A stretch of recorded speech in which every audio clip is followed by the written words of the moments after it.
안녕하세요. 정윤이의 부킹클럽입니다. 네, 안녕하세요. 윤마담입니다. 네, 반갑습니다. 이마담입니다. 네, 요즘에 저희 방송을 들으시는 분들이 점점 늘어나시면서 컴플레인도 점점 늘어나는 것 같아요. 네, 네, 조금 더 시간을 짧게 가져가 볼까 합니다. 그래서, 네. 오늘 저희가 같이 읽고 이야기 나눌 책은 이진순 선생님이 쓴 당신이 반짝이던 순간이라는 책입니다.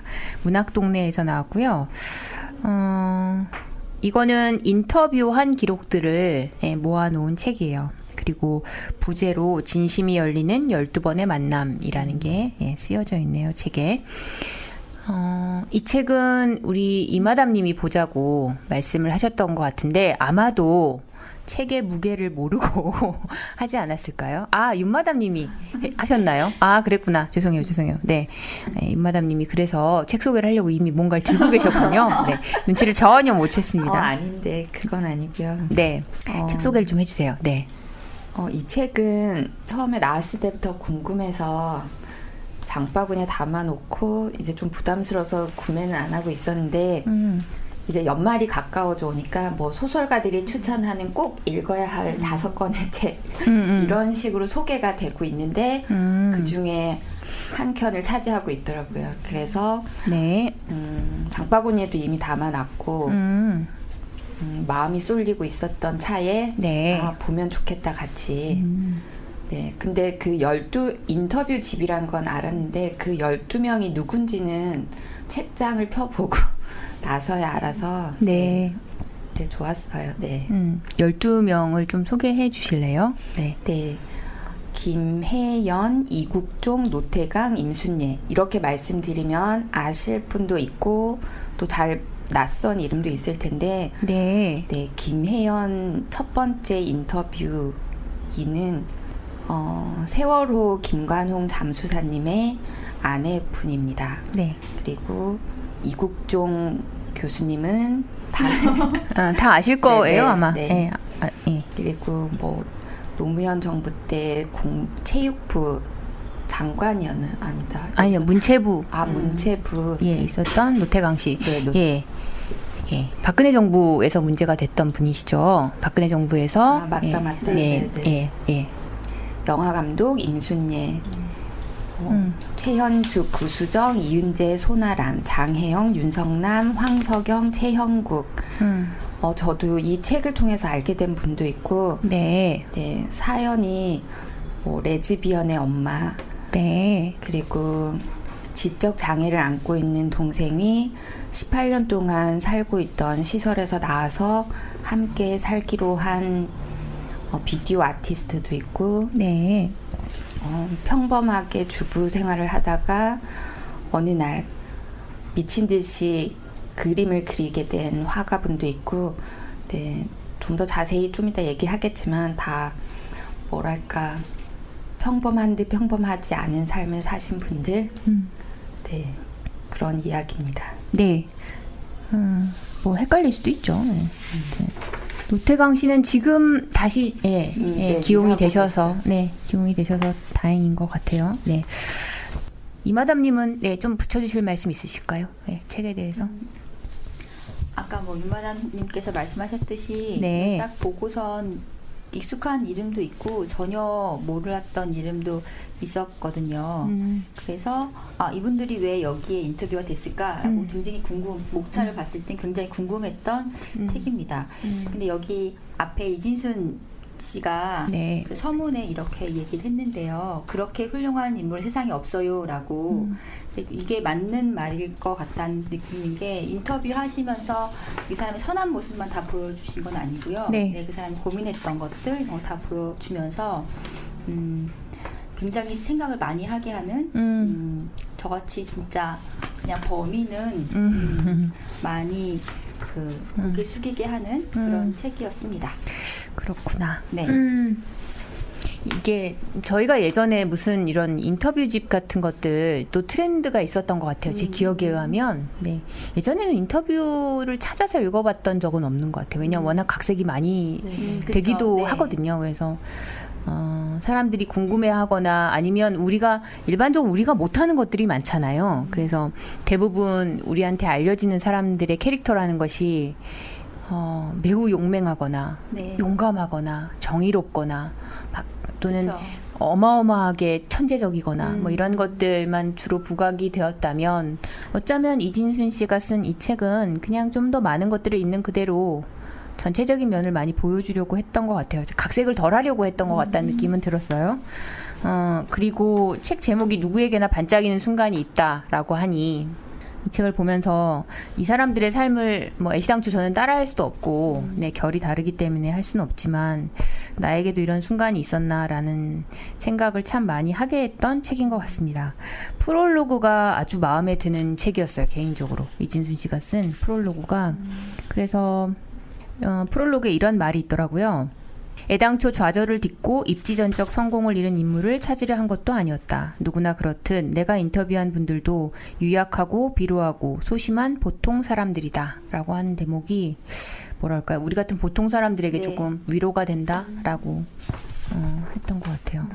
혹시 인터뷰들이 너무 네. 읽으시면 아시겠지만 뭐라 그럴까요? 이렇게 마음을 자꾸 이렇게 흔드는 이야기들이 많아서 이거를 쭉 읽으실 수도 있겠지만 읽었다 놨다 하실 수도 있을 것 같아요. 네. 자, 12명의 우리가 인터뷰를 이진순 씨를 통해서 만났는데 어떤 분들의 삶, 어떤 분들의 생각 이런 것들이 울림을 주셨는지 좀 얘기해 주실래요? 네. 저는 여기 구수정 씨 얘기가 나와요. 네. 베트남 관련된 이야기인데요. 네. 저는 정말 잘 몰랐거든요. 네네. 미안하고 무지하게도 잘 몰랐는데 우리가 예전에 한번 쇼코의 미소 거기서 신짜오. 네, 신짜오 읽으면서 생각을 좀 한번 했고 이거를 읽으면서도 우리가 지금 너무 무지하게 가만히 있는 건 아닌가라는 생각이 들었는데요. 사실 어저께 제가 이 일 말고 다른 일 하는 분들이 60대 이상의 남자분이시거든요. 만나서 네네. 지금 사업하는 분인데 그분 중에 한 분이 어느 날 그 청년들 하고 같이 무슨 교육을 들을 일이 있는데 자기 파트너가 네. 대안학교 나왔던 그 20살짜리 남자였대요. 네. 그 친구 얘기를 하면서 그 친구가 그래서 너는 저번 달에 뭐 했니? 이렇게 자기 베트남 갔다 왔다고. 왜? 그래서 자기는 놀러 갔다 온 줄 알았던 거죠. 그게 네, 아니라 베트남에서 한국 군인들이 했던 참상들을 여전히 많이들 모르고 있어서 자기가 네. 같은 팀이 가서 그런 거를 그러니까 사진도 찍고 인터뷰도 하고 이런 것들을 하고 왔다. 그래서 그분은 알고 있었지만 그게 잘못된 건지는 그 전까지 모르셨다고 하더라고요. 네. 그 친구 만나서 많이 생각도 많이 하게 되고 네. 또 우리가 지금 이 상황에서 뭐 국가적으로는 뭘 하지 못하더라도 개인적으로 조금 미안한 감정 아니면 좀 사과한 제스처는 아니고 사과하는 모습 이런 걸 좀 보여야 되지 않을까라는 말씀하셔서 되게 정말 뜻밖이었거든요. 네. 그래서 제가 제가 인터뷰를 읽었다. 네. 기회 되시면 읽어봐라라고 했더니 출판사가 마음에 안 드셔서 안 읽으시겠다고 하셨어요. 문학동네가? 아니 문학동네보다는 그 앞에 이거를 연재한 것이 마음에 안 드시다고. 네. 한겨레 신문이. 네, 네. 그러실 수 있죠. 그게 네. 계속 저한테 요즘에 화두인 것 같아요. 그 베트남에 대해서 우리는 어떻게 해야 되는지, 우리는 일본에 대해서만 계속 얘기하고 있는데 잘못된 건 아니지. 계속 생각이 드는. 네. 베트남 관련된 자료가 많지 않았죠. 네. 네. 그러니까 베트남에 참전했던 사람의 수, 또 우리 군인들이 상흔을 받고 돌아온, 네, 네. 뭐 고엽제가 됐던 뭐가 됐던 이런 것들은 많이 이슈화 됐었고, 또 무슨 외화 를 벌어들인 액수, 경제적 가치 이런 것들은 알려지기도 했었고 또 베트남에 위문 공연을 갔던 그 당시에 많은 그 가수들, 엔터테이너들이 있었어요. 네. 그 가수들이 가서 공연하는 공연 실황. 저는 이제 그런 것들은 봤었는데 잘 모르다가 저도 베트남 관련된 정보들을 알게 된 거는 한 10년 안쪽인 것 같아요. 구수정 씨를 통해서 저도 알게 된 거죠. 그런데 이제 그러니까 예전에 왜 우리 일본 징용 문제라든지 네. 일본에서 있었던 문제들을 연구하는 일본 학자들이 가끔 이렇게 TV에 나서 인터뷰할 때 있잖아요. 네. 그러면 저 마음은 무슨 마음일까 궁금했던 적이 있어요. 왜냐하면 어떻게 보면 국가라고 하는 게 꼭 나와 꼭 등치되는 건 아니지만 그래도 그거를 까발리는 게 쉬운 자리는 아닐 수 있잖아요. 다른 사람들도 싫어할 테고 분위기가. 참 저 사람은 어떤 마음일까라는 생각이 들었거든요. 왠지 그 사회 안에서는 배척당하겠다라는 생각도 들었었거든요. 근데 딱 구수정 씨가 그 일을 하고 있는 거죠. 네. 예, 우리 사회에서는 배척될 만한 이야기들을 하고 있으니까요. 신변적으로도 굉장히 불안하셨을 것 같아요. 그죠? 베트남에서 우리가 했던 베트남 사람들이 본다면 우리 군인이 한 악행이죠. 그냥 말 그대로 네. 옮기면 네 정당화되지 않을 겁니다. 근데 여튼 그 작업들을 끄집어내는 이유가 알아야 모두 잘못했다고 그쵸. 얘기도 하는 네, 거고요. 맞아요. 반성도 하는 거고 똑같은 일을 반복하지 않으니까요. 근데 학자로서 연구자로서 혹은 활동가로서 참 이렇게 살아낼 수 있을까? 라고 하는 생각이 참 많이 들었어요, 보면서. 예. 어느 거에도 해당이 안 돼서 저는 그러니까 책을 읽는 내내 불편했던 것 같아요. 그런 대목이. 예, 어떤 것도 저는 이렇게 못 살거든요. 그래서 안타까웠던 대목이었던 것 같습니다. 기회가 되시면 구수정 씨가 낸 책도 있거든요. 한번들 읽어보시면 좋을 것 같아요. 윤마담님은 어떤 인터뷰가 마음에 와닿던가요? 저도 다 뭐라 그래야 되지? 저한테 너무 큰 무게로 다가와서 네. 읽으면서 좀 마음이 많이 무겁기도 하고 네. 가장 좋았던 건 그래도 희망이 보였기 때문에 네. 장혜영 씨 인터뷰 장혜영 무사히 씨? 할머니가 될 수 맞아요. 있을까? 그러니까 사실 장혜영 씨가 올해 총각 어른이 되면이라는 책을 냈어요. 아, 그래요? 네, 그 동생과 같이 살게 된 얘기를 다룬 그리고 유튜브 영화로도 만들어서 무료로 풀었다가 다시 12월 달에 극장에서 개봉했으면 좋겠다라는 의견이 있어서 네. 그걸 잠시 닫아서 제가 그거는 못 봤는데 네. 그래서 영화관에서 상영하기를 기다리고 있고 네. 또 유튜브 제가 구독하고 있어요. 아, 그러세요? 네, 네. 그래서 생각 많은 둘째 언니라는 이름으로 처음에는 본인의 뭐 책 읽은 것, 뭐 그리고 정치에 대한 생각 이런 거를 올리다가 동생이랑 살게 되면서 동생과의 일상을 올리고 있는데 저는 동생 팬이 됐어요. 장혜정 씨. 동생 분이 되게 뭐랄까 흥부자? 그 흥부자가 선생님 뭘까요? 제가 못 흥이 알아듣어요. 많은. 네. 아, 네. 아. 네. 그래서 제가 또 트위터를 하고 있는데 거기에 청와대에서 그 문재인 대통령이 장애인 가족을 다 초청한 거예요. 네. 근데 그 동생 흥부자님께서 멋지게 춤을 추고 대통령 앞에서 춤을 추고 있는 모습이 또 사진에 찍혀서 제가 되게 기분 좋게 봤었는데 네. 그만큼 뭐랄까 주위의 시선에 의식하지 않고 본인 마음에 이끌리는 대로 그래서 되게 좋은 것 같아요. 지금은 히딩크를 너무 좋아해서 네. 언니랑 같이 히딩크의 나라 네덜란드에 가서 거기서 이제 소식을 전해 오고 있는데 네. 그 어른이 되면이라는 책 제목을 정하게 된 게 동생이 시설에서 18년이란 세월을 보냈거든요. 네네. 그러니까 사실 우리가 집에 환자가 한 명 있어도 다른 가족들이 다 힘들어지듯이 돌봄이라는 게 쉽지가 않으니까 엄마가 그런 결단을 한 것 같아요. 그래서 동생이 어릴 때 시설에 보냈고 이 장혜영이라는 둘째 언니는 어릴 때는 그런가 보다 했는데 동생이 시설에서 이렇게 학대를 받는 걸 알게 된 거죠. 네. 그래서 동생이 시설에서는 많은 사람을 이제 관리해야 되니까 관리가 되도록 그러니까 손이 안 쓰이는 방향으로 장애인들을 다루다 보니까 항상 나이가 30이 넘었음에도 불구하고 어른이 되면 그건 하는 거라고.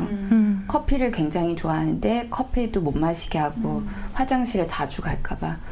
그런 식으로 항상 어른이 되면, 그래서 동생이 30이 넘었는데 항상 어른이 되면 난 뭘 할 거야 라는 말이 너무 마음이 아팠다고 하더라고요. 그래서 책 제목이 어른이 되면이고, 그래서 지금은 같이 살게 된 지 1년 정도밖에 안 된 것 같은데 너무 보기 좋고 그냥 각자 생긴 대로 자유롭게 그걸 펼치면서 살 수 있다는 게 얼마나 큰 행복인지 모르겠어요. 아, 여기 이진순 선생님도 가장 누가 뭐 인상적이었냐, 훌륭했냐고 물었을 때 베스트가 누구냐라고 물었을 때 그렇게 훌륭한 사람이 없다고 했듯이 그냥 각자 무게를 감당하면서 그릇만큼 산다고 해야 될까? 근데 이제 가끔 한 번씩 용기를 낼 때 이런 편견들을 깨고 세상 밖으로 나오는 것 같기도 하고 나 같은 사람은 그냥 작은 그릇에 만족하면서 되도록 눈에 안 띄고 조용히 살고 싶은데 네, 그게 또 어떤 사람한테는 웬 호사라고 저를 욕할지도 모르겠어요. 아무 일도 없이 사는 거예요. 아이고, 네. 뭐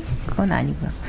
이 방송이 여러분들 눈에 안 보이시는 게 다행일 수도 있고 아쉬움일 수도 있는 것 같아요. 저 말을 할 때 윤 마담에 제가 눈빛을 봤는데 네, 뭔가 네, 저런 건 오히려 영상이면 낫겠다 싶기도 하네요. 네, 영상이면 사실 낫겠다. 오늘 우리가 할 책들이 다 너무 네. 눈물바다 책.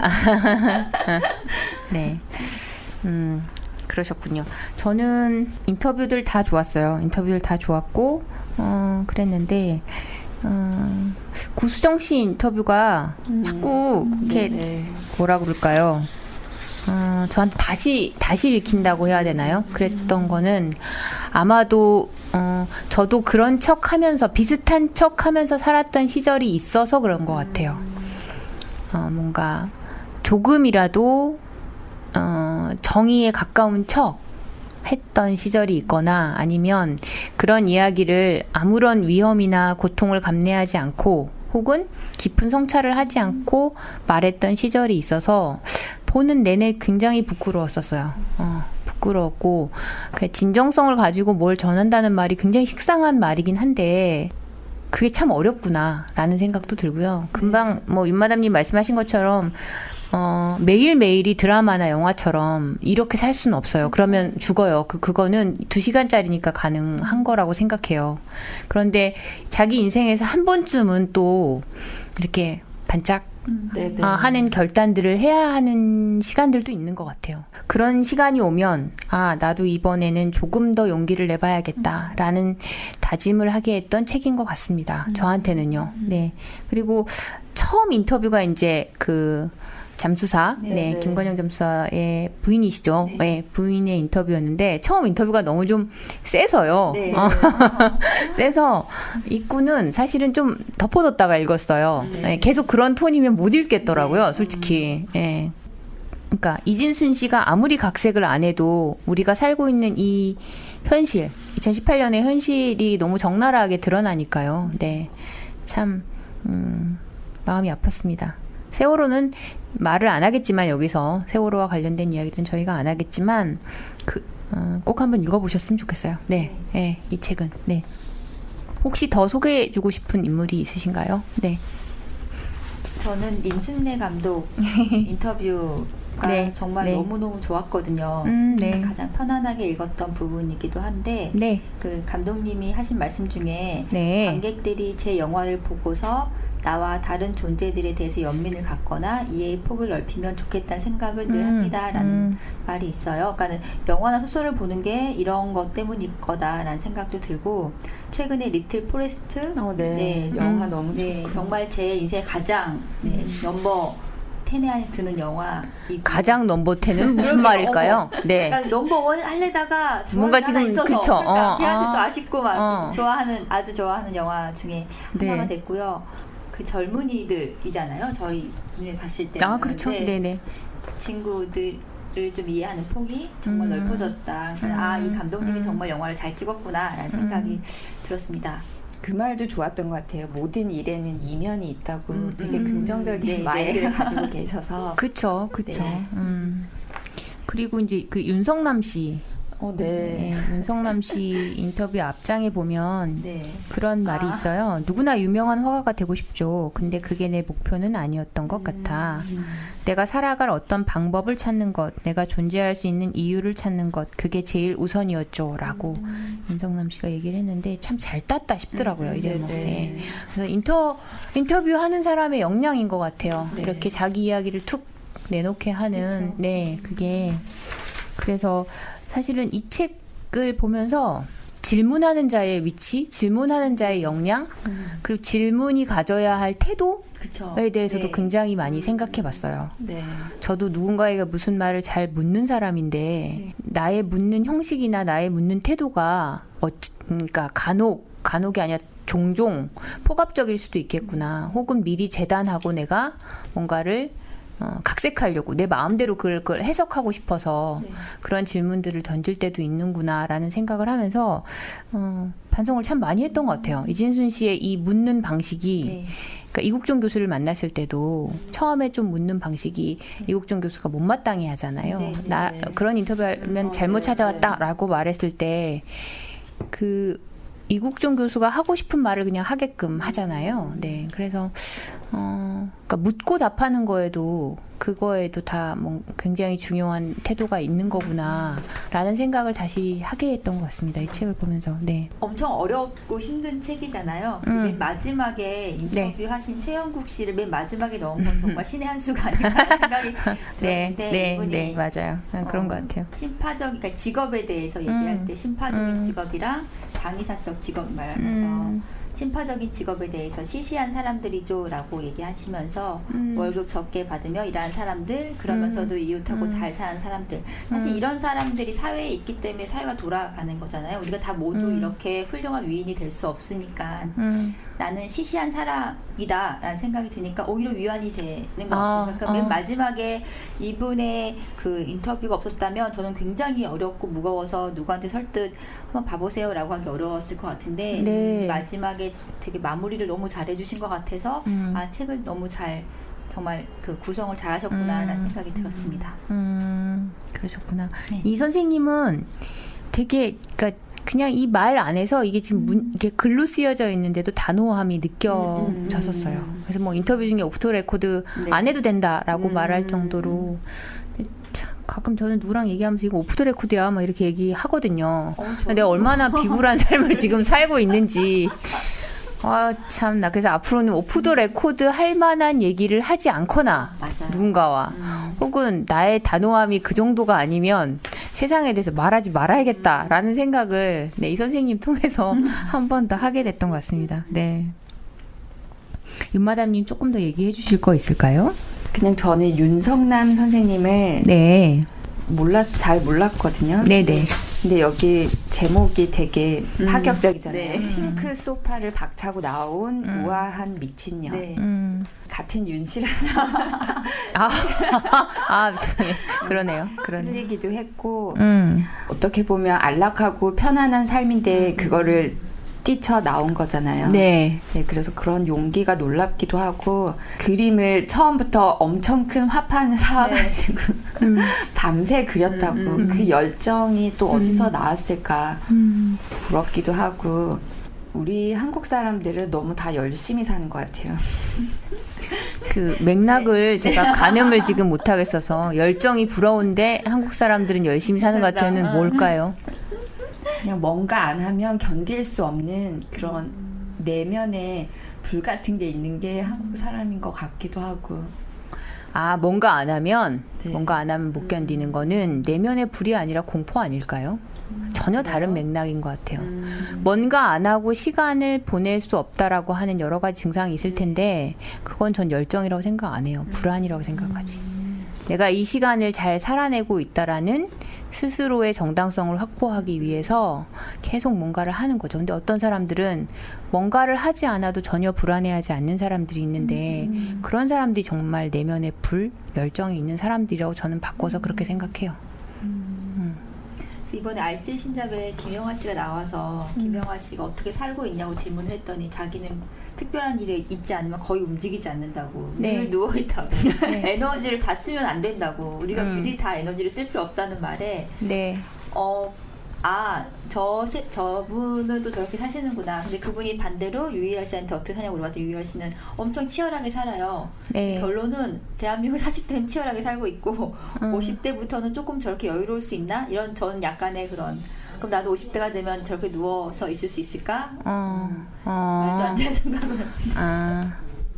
유희열 씨가 치열하게 산다는 것도 네. 뭐 좀 다른 맥락일 수 있을 것 같은데요. 그게 우리가 여기서 보면 이 노인에 대한 이야기도 나오잖아요. 네, 노인들 지금 네. 한국 사회 노인들 얘기하면서 자기는 한 번도 해보지 않은 삶, 혹은 성공한 사람의 삶, 자본가의 삶을 자기로 내재화해서 자기를 평가하는 그런 이제 버릇이 들어있다라고 하는 이야기가 나오는데, 우리가 의인전이 됐던, 아니면 뭐 어떤 역경을 딛고 일어나는 사람의 스토리가 됐건, 그런 스토리들에 많이 노출되다 보니까, 그리고 그 스토리는 각색된 스토리거든요. 그렇죠. 이진순 네. 씨처럼 이렇게 한 스토리들이 아니어서 그 사람의 전체의 삶이 그렇게 촘촘하게 되어 있을 거라고 생각하는 경향들이 있었던 것 같아요. 그리고 그래서 성실해야 된다, 근면해야 된다, 시간은 금이다 라고 하는 것들을 아무렇지도 않게 내재화시켜서 나의 삶을 거기다 자꾸 맞추다 보면, 그러니까 치열하지 않으면 도태된다라고 하는 생각을 하는데요. 도대체 뭐가 치열해야 되는지는 정말 잊어버리는 거죠.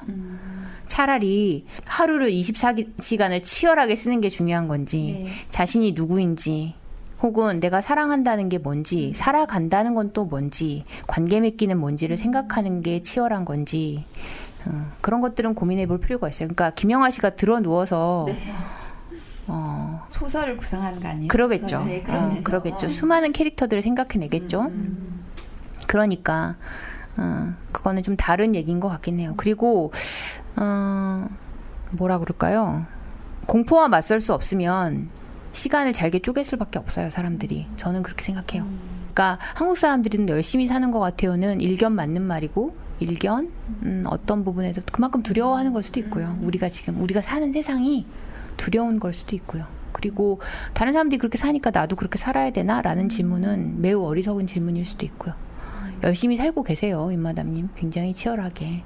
왜 사람들은 저렇게 살지를 저렇게 열심히 고민하는 사람도 드물어요. 그러니까 왜 사람들은 저렇게 살지를 고민한다는 건 내 삶도 본다는 거니까요. 바꿔 얘기하면. 그러니까 치열하지 않거나 그렇지 않습니다. 네. 그거는 좀 궁금했던 것 같아요. 그 윤성담 선생님은 네. 뭔지 모르겠지만 그림을 그려야 되겠다는 생각을 하고, 네. 근데 자기가 그게 정말 마음이 끌려서 알았을까? 아니면 저도 뭘 하면 재밌을까? 뭘 하면 내가 기분이 좋을까? 그런 고민을 하는데, 네. 사실 얼마 전에 기타를 시작했는데 네. 손가락이 너무 아파서 내가 진짜 좋아하면 이 고통을 이겨내고 그런 거를 저는 열정이라 보는 것 같아요. 뭔가 사람을 움직이게 하고 막 몰입하게 하는 힘. 근데 저는 쉽게 지쳐서 그 병은 딱히 어디서 고쳐질 것 같지는 않고요. 네.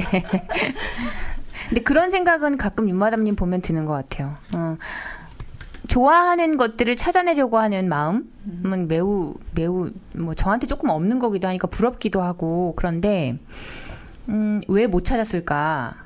우리가 꽤 지금 나이가 있잖아요. 그러니까 찾긴 찾았어야 되거든요. 뭐든지 한두 개는 보였어야 되는데 왜 못 찾았을까 생각해 보면, 내가 좋아하는 게 뭔지 드러나는 현상만 보려고 하시는 건 아닌지, 진짜 자기 욕망에 대해서 한번 생각해 보는 건 어떨지 싶어요. 욕망? 내 욕망을 내가 알면 그게 뭐 분출돼야 되는 지점도 알 테고 양태도 알 테고 그럴 텐데, 근원적인 거를 안 보고, 왜 병도 그런다고 그러잖아요. 표피적인 것만 보고 치료하면 자꾸 발현되는 것처럼, 그런 게 아니신가. 그러니까 계속 그냥 떠도는 게 아니신가 마음이, 라는 생각이 드는데, 그럼 왜 자기 욕망을 보지 않나? 뭐 그것도 두려워서 그러겠죠. 어떤 부분에서는. 혹은 안다고 생각하는 걸 수도 있고요. 둘 중에 하나가 아닐까. 근데 여러분이 지금 화면을 못 보셔서 그렇겠지만, 윤마담님은 되게 평온해 보이시거든요. 겉으로 보면 평온해 보이시는데, 그런데 우울해 보여요. 아니, 저 우울에 분명히 이유가 있을 거예요. 어떤 못마땅함들이 있는 거죠. 자기 삶 안에서. 그리고 이마담님은 되게 삶이 반듯할 것처럼 보이는데 늘 어딘가 불안해 보여요. 그것도 분명 이유가 있을 거예요. 저도 마찬가지예요. 저도 남들이 보면 그냥 평안해 보일 수도 있는데요. 늘 뭔가 시니컬해 있어요. 이것도 이유가 있는 거겠죠. 근데 다행인 건 여기에 12명이라고 선별되어 실려있는, 그러니까 세상에 이름되면 알만하거나 혹은 어떤 것들을 모방하고 싶거나 이런 사람들도 완벽하게 자기 삶이 아름답거나 완벽하게 자기 삶을 꾸려나가는 것은 아니라는 거. 네. 그렇지만 뭐 이진순 선생님 말씀하신 그 크리스마스 트리처럼 예, 전멸하는 순간들도 있고 또 막 이렇게 반짝반짝하는 순간들도 있고 그런 게 아닐까. 분명 우리 삶 안에도 그런 것들이 있지 않을까라는 생각을 하면서 적지 않은 위로와 또 한번 세상을 밝히는 일에는 저는 관심 없는 것 같아요, 이제는. 나라도 좀 밝혀보자. 내 주위라도 좀 밝혀보자. 예, 그러려면 어떤 용기와 어떤 단호함이 필요할까라는 고민을 했던 책인 것 같습니다. 그런 맥락에서 추천해주신 윤마담한테 매우 고마웠던 책인 것 같아요. 지금쯤은 뭔가 그런 것들이 우리한테 필요한 것 같아요. 어떤 단호함 같은 것들. 나를 좀 변화시킬 어떤 단호함 같은 것들이 필요하지 않을까. 왜냐하면 그렇지 않으면 우리에게는 한 방은 없을 것 같아요. 누구에게나 한 방쯤은 있을 텐데, 그죠? 그래야 너무 억울하지 않을 것 같지 않을까요? 이 세상에 살면서. 그런 것들을 여러분들도 이 책을 읽으시면서 찾으시면 좋을 것 같아요. 네, 이게 6년 동안 기록들을 모아놓은 거라고 해요. 네, 6년 동안 인터뷰했던. 원래는 122명을 인터뷰했는데 그중에서 12명을 추린 거라고 하죠. 이진순 씨가. 네, 추린 거라고 합니다. 다 애착이 가는 인터뷰들이었을 텐데 이거를 이렇게 추려낸 또 이유가 있겠죠. 네, 이렇게. 근데 아까 말씀하신 것처럼 배치를 참 잘한 것 같아요. 네, 배치를 참 잘해서 마지막에는 조금 그래도 이렇게 위안을 받으면서 책을 빠져나올 수 있게끔 잘 배치를 한 것 같습니다.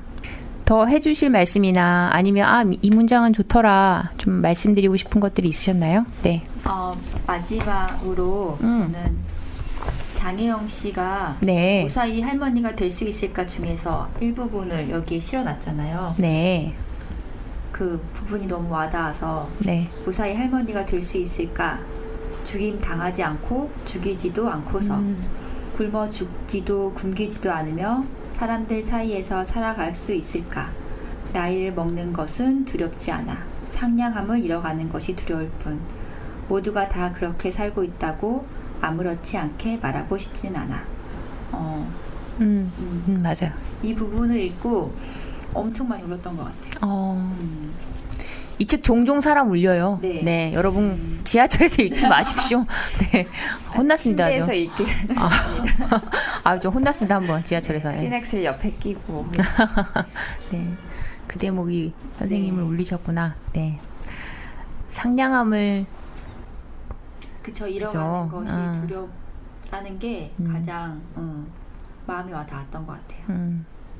상냥함이란 태도는 참 어려운 것 중에 하나인 것 같아요. 상냥하다는 게, 네, 맞아요. 그래요. 저도 그 대목 읽으면서 되게 부끄러웠습니다. 네. 점점 변해요, 저도. 이게 속도가 붙어요, 이제 심지어.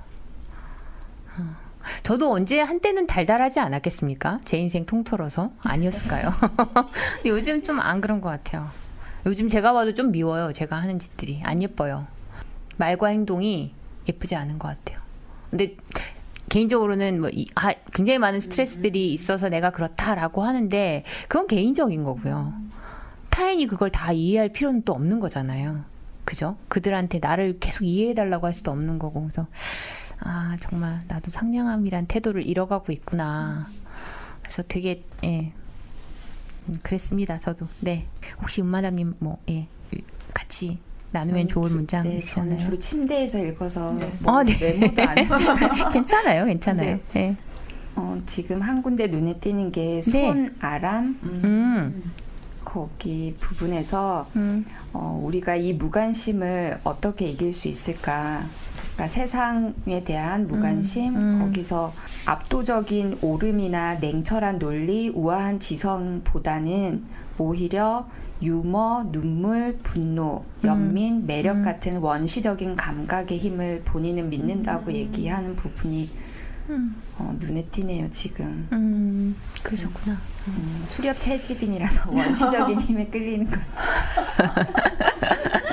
네, 맞아요. 그럴 수 있어요. 네. 저는 그 구수정 씨 인터뷰 대목에서 베트남 할머니 한 분이 자기도 이야기할 거 있는데 멈칫 이야기 못 하겠다 이게 또 이야기 하시라 그러면 또 이야기 안 한다고 또 멈칫하고 있다가 그래서 이제 꺼내는 말이 있잖아요. 막 그 베트남에서 이제 그 사람들의 실상 그때 있었던 참상을 기록하는 자료에 보면 우리도 좀 그런 경향들이 있지만 어떻게 더 잔혹했었나, 어떻게 더 많은 사람들 가족을 잃었나, 뭐 이런 것들을 계량화하기 좋으니까요. 이렇게 하는 버릇이 있어서 뭐 어떤 분은 저는 17명의 가족을 잃었어요. 저는 14명의 가족을 잃었어요. 이러다 보니까 이 할머니가 아마도 자기 얘기를 하는 게 좀 저어되었던 상황이었던 것 같은데, 난 1명을 잃었어. 이 말에서 저는 전철이었어요. 하필이면 그게. 네. 저 아주 죽는 줄 알았어요. 이렇게 전철에서. 네. 1명, 근데 이제 구수정 씨가 한 명인데, 그러니까 1명을 잃은 건데 왜 말을 못해? 이렇게 하는 대목에서, 예, 이건 정말 지하철에서 안 읽기를 추천드립니다. 제가. 내 책 덮고 얼마나 서서 그냥 울었는지, 아마 앞에 계시던 분이 크게 민망해 하시더라고요. 도대체 이 여자가 왜 저러나. 뭐 그랬을 것 같아요. 여튼.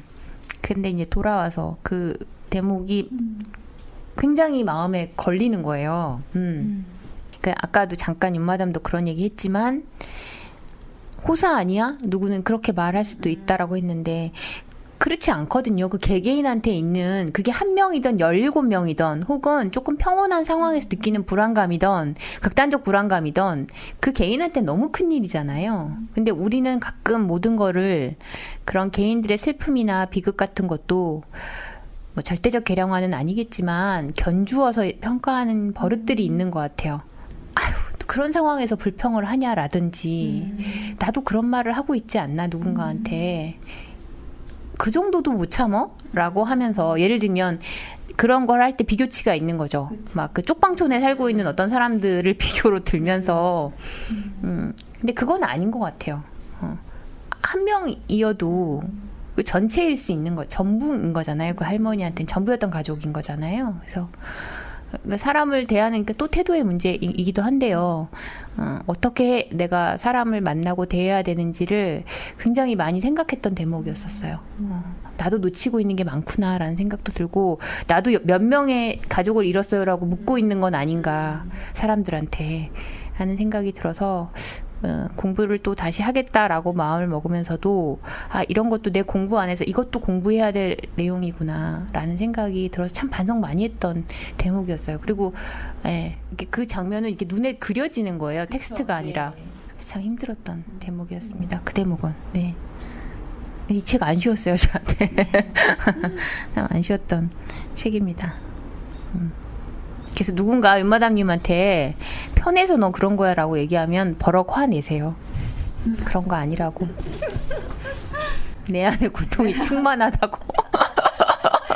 네, 화내셔도 될 것 같아요. 네, 책을 조금 정리해 주시면서, 네, 평점은 이 책은 하지 말죠. 네. 12명의 사람들의 이야기에 저희가 무슨 평점을 매기겠습니까? 이 책을 만약에 권하신다면, 네, 어떤 말씀들을 전해주고 싶은지 그걸로 마무리할게요. 네. 저는 먼저 이 작가분 이진순 선생님, 네. 서울대 첫 총 여학생 회장으로 선출됐다고. 네. 그런 이력도 재밌고, 그 이분은 무엇보다 사람에 대한 애정이 있고 따뜻한 마음이 있는 것 같아요. 그러니까 이렇게 많은 사람들을 인터뷰하고, 이게 책으로 이렇게 묶여져 있기는 하지만 굉장히 오랜 시간, 어떤 인터뷰는 일주일에 걸쳐서 하신 것도 있는 걸로 기억하는데, 한 사람한테 집중해서 그 얘기를 들어준다는 것도 그런 사랑이나 애정이 없으면 안 될 것 같은데, 정말 대단하신 분이라는 생각이 들어서 저는 이 선생님을 인터뷰하고 싶어요. 이진순 씨를? 선생님 가슴 아픈 사연도 많은데 그런 것도 들으실 때 어땠는지 궁금하기도 하고, 제가 약한 걸 아니까 웬만하면은 안 좋고 슬플 것 같은 건 안 보고 피하는 편이거든요. 네. 근데 그런 얘기를, 책은 오히려 그런 얘기를 더 걸렀을 수도 있는데, 네. 어떻게 그런 걸 다 받아서 쓰셨는지, 그리고 이 책을 많은 분들이 읽으셨으면 좋겠어요. 우리 지금 사회가 폭력부터 시작해서 뭐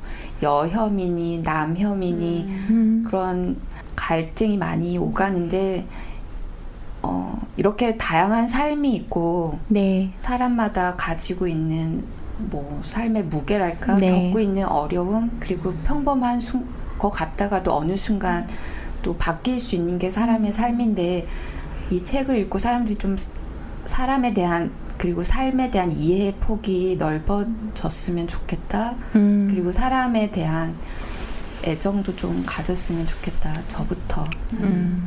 그런 생각이 드셨군요. 네. 네. 많은 분들이 읽으셨으면 좋겠다는 말씀을 네, 해주시네요. 네, 이마담님은요. 저는 이준 선생님이 앞에 서문에 했던 말 중에 누구의 인생도 완벽하게 아름답지만은 않다. 그러나 누구에게나 한 방은 있다. 삶의 어느 길목에선가 자신의 가장 선량하고 아름다운 열망을 끄집어내 한순간 반짝 빛을 더하는 사람들이 있어 세상은 망하지 않고 굴러간다. 네. 이 책이 다 이 책에서 이야기하고자 하는 게 이거지 않을까 네, 네. 싶어서 저도 추천드리고요. 오늘 또 수능 보느라고 난리가 났어요. 저희 동네는 또. 아, 그런가요? 네. 동네에 수능 보는 데가 있어서 아직 경찰차도 막 왔다 갔다 하고 그러더라고요. 수능 끝나고 아이들이 읽으면은 좌절할까요? 아니요. 아니요. 수능은 아무것도 아니었구나. 그럴 수 있을 것 같아요. 내 인생이 정말 아무것도 아니었구나. 알게 될 텐데. 많이 읽어줬으면 좋겠다라는 생각이 들었습니다. 네. 제가 매번 요즘 띠지 이야기를 해서 이왕 밀고 나가죠 뭐. 네, 네. 띠지에 보면 이 책의 띠지에는 손석희 씨가 네. 네, 써준 문장이 있어요. 네. 사람에 천착하면서 사회를 읽어내는 인터뷰들은 그리 많지 않다. 매번 긴 호흡의 인터뷰를 하면서도 관성의 늪에 빠지지 않고 사람에 대한 애정을 보여준 그의 인터뷰에 감사하고 감탄해왔다. 그에게서 이런 결과물이 나올 것을 미리 알 수는 없었지만 그에 대한 믿음은 있었다는 것을 전한다. 이진순 씨한테 손석희 씨가 전하는 글입니다. 네. 부럽네요. 네. 이런 걸 알아봐주는 또 사람이 옆에 있다는 게, 그쵸? 네. 비슷한 것 같아요. 손석희 씨 말처럼. 네. 긴 호흡의 인터뷰, 사람에 대한 애정. 예. 아주 많은 책입니다. 그런 것들이. 그래서 우리가 사람에 대해서 한번 생각해 보는 것, 사회에 대해서 생각해 보는 것, 사람과 사람 간의 사랑이나 그런 것들에 대해서 생각해 보는 시간으로 이 책은 참 도움이 되는 것 같아요. 꼭 한번 읽어보시기를 권합니다. 네. 예, 저희는 오늘 당신이 반짝이던 순간이라는 문학동네에서 나온 책을 가지고 이야기해봤습니다. 마지막 인사들 해주세요. 네, 제가 일부러 뭐 잘못 말하면 우실까봐, 예, 이게 뭘 안 건드리고 얘기해 보려고. 다행히도 아무도 안 울어서 다행입니다. 네, 네, 여러분에게도 한 방이 있답니다. 네, 네, 네, 당신이 반짝이던 순간이거든요. 책 제목이. 네, 네, 아직 네. 반짝이지 않은 사람들을 위해서 당신이 반짝일 순간을 기다립니다. 멋지십니다. 네, 멋지십니다. 네. 이진순 씨, 화이팅! 네, 화이팅입니다. 네. 자, 오늘 이야기는 여기서 마무리할까 합니다. 네, 다음 주에도 재밌는 이야기가 될지, 아니면 더, 가슴 아픈 이야기가 될지, 네, 다음 주에 다시 돌아오도록